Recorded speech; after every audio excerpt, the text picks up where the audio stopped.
İzleyecek yeni bilim kurgu filmleri arıyorsanız doğru yerdesiniz. Bu videoda 2024 yılında çıkan en iyi bilim kurgu filmlerini listeledik. Yeni filmlerden haberdar olmak için abone olabilirsiniz.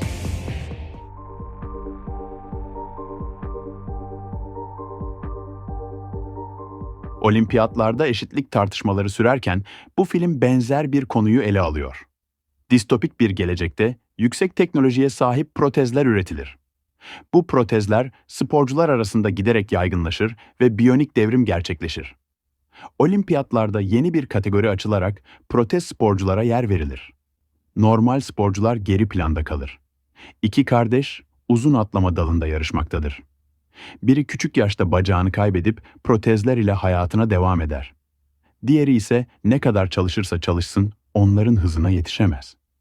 İki kız kardeşin arasındaki rekabet zamanla daha da şiddetli hale gelir. Bu film sporun ve teknolojinin karanlık yüzünü gözler önüne sermektedir. Daha önce işlenmemiş ve özgün bir konuya sahip olan bu filmi Netflix'ten izleyebilirsiniz.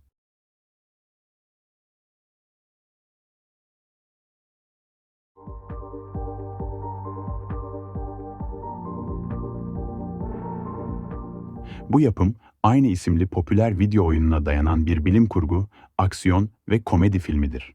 Lilith, gizemli ve becerikli bir kanun kaçağıdır. Evrenin en güçlü ve en kötü adamının kaybolan kızını bulmak için eski gezegeni Pandora'ya geri döner.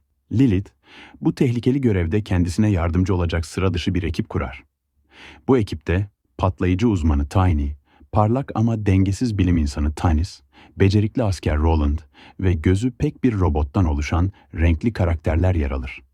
Film, aksiyon dolu sahneleri, sıra dışı mizahı ve tuhaf karakterleriyle dikkat çekmektedir. Filmin puanlaması şu şekilde.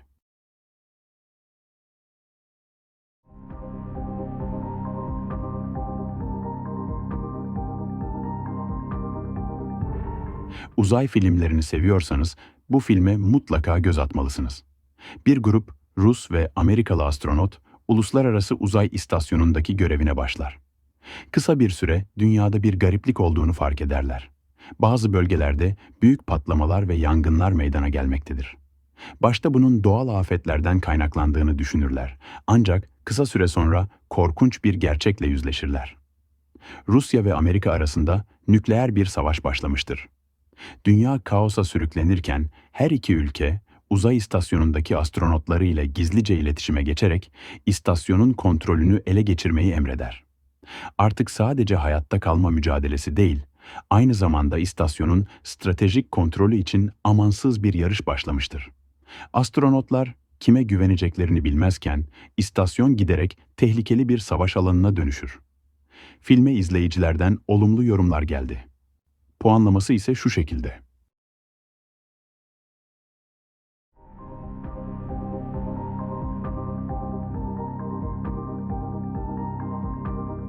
Film, Zack Snyder'ın yönettiği Rebel Moon serisinin ikinci bölümüdür. Bu filmde, ilk bölümde kurulan hikayenin devamı olarak direnişçilerin galaksiyi Titanlardan kurtarma mücadelesi devam eder. Yeni karakterler ve derinlemesine işlenen olay örgüsüyle isyanın ve savaşın daha da büyüdüğü bir dünya keşfedilir. Film, macera, aksiyon ve epik savaş sahneleriyle dikkat çekmekte. İlk bölümün sonunda kurulan temalar ve karakter gelişimleri bu bölümde daha da derinleşmektedir. Filmin puanlaması şu şekilde.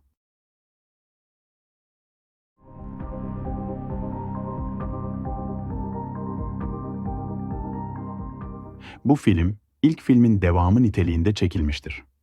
Nüfusun sadece %4'ü doğuştan anormal güçlere sahiptir. Ancak bu durum güvenlik sorunlarını da beraberinde getirir. Toplumdan dışlanan bu kitle suça yönelir. İkinci filmde hapisten çıkan genç adam toplum merkezinde hademe olarak çalışmaktadır. Her ne kadar beladan uzak durmaya çalışsa da karşına yardıma muhtaç küçük bir kız çıkar.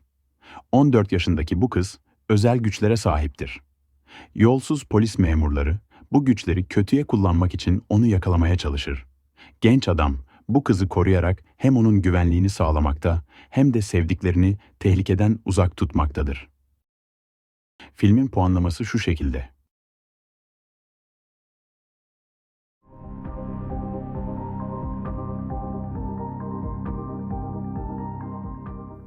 Netflix'te yayınlanan bu filmin başrolünde Jennifer Lopez yer alıyor.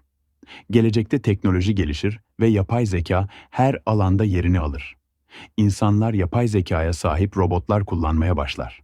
Ancak bir gün içlerinden biri insanlığa büyük bir savaş açar. Bu savaşın sonucunda başka bir evrene kaçmak zorunda kalır. Buna rağmen geri dönüp insanlığı yok edeceğini söyler. Atlas, onun hangi gezegende olduğunu bulur ve gezegenler arası yapılan yolculukta görev alır. Yapay zeka saldırısı yüzünden onlardan korkmaktadır. Fakat bu gezegenden sağ çıkmak ve Harlan'ı yok etmek için içinde bulunduğu makineye güvenmek zorundadır. Puanı 5/6 olsa da hak ettiği değeri yansıtmadığını düşünüyorum. Çünkü izlerken keyif alacağınız bir bilim kurgu filmi. Filmin puanlaması şu şekilde.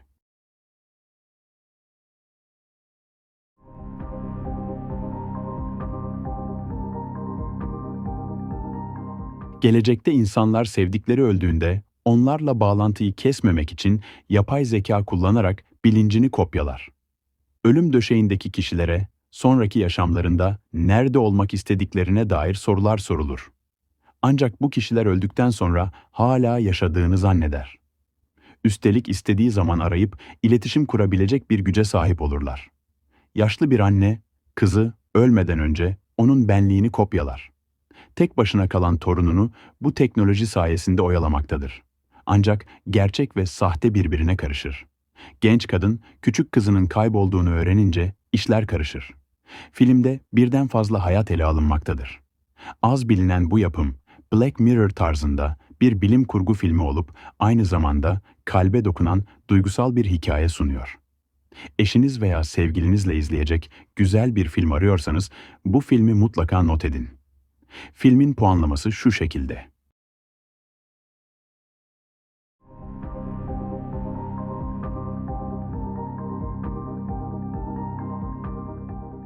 Bu film, sessizliğin hakim olduğu bir dünyada uzaylıların dünyaya geldiği ilk günü anlatmaktadır.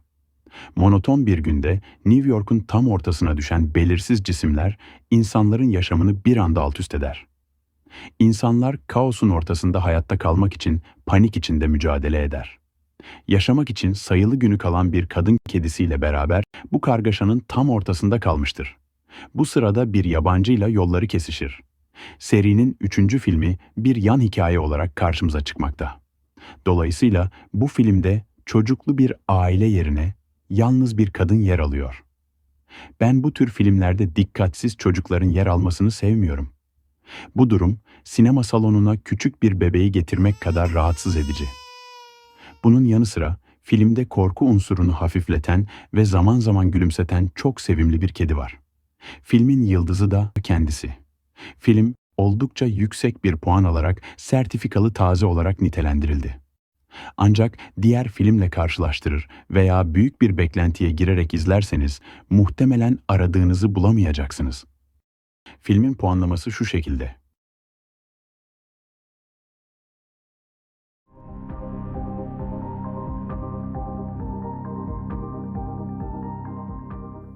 Filmin bu serisi maymunların hüküm sürdüğü, insanların ise gölgede yaşadığı bir evrende geçiyor.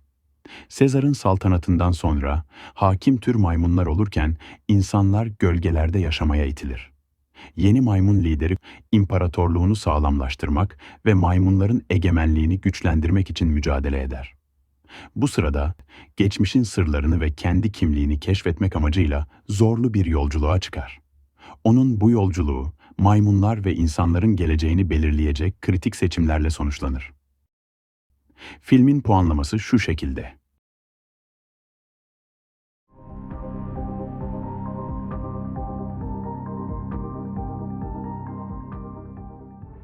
Filmde keşif görevine giden bir ekibin hikayesi anlatılmaktadır. Ekibin görevi, eski bir uzay istasyonuna girerek oradaki enerji kaynağını incelemektir. Ancak istasyonda karşılaştıkları canavar, ekibi zorlu bir hayatta kalma savaşına sokar ve onların sınırlarını test eder. Film, korku dolu atmosferi ve yüksek gerilimiyle izleyiciyi baştan sona sürükleyici bir maceraya davet ediyor. Ayrıca film, bütün platformlarda yüksek puan almayı başardı.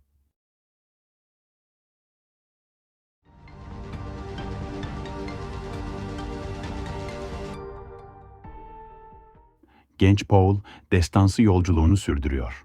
İlk filmde ailesi çöl gezegeninde tahttan indirilmişti. İkinci filmde ise Paul, ailesinin intikamını almak için Fremen halkıyla birlikte düşmanlara karşı savaşmayı öğrenir. Fremenler onu bir kurtarıcı olarak görmeye başlar. Bu rolü üstlenmeye çalışan Paul, gezegenin kaderini değiştirmek ve halkını özgürlüğe kavuşturmak için büyük bir lider haline gelir. Ayrıca Chani ile arasındaki bağ güçlenirken, Arrakis'teki baharatın evren için ne kadar değerli olduğunu daha iyi görüyoruz. İkinci film, görsel olarak büyüleyici ve destansı bir devam filmi olarak karşımıza çıkıyor.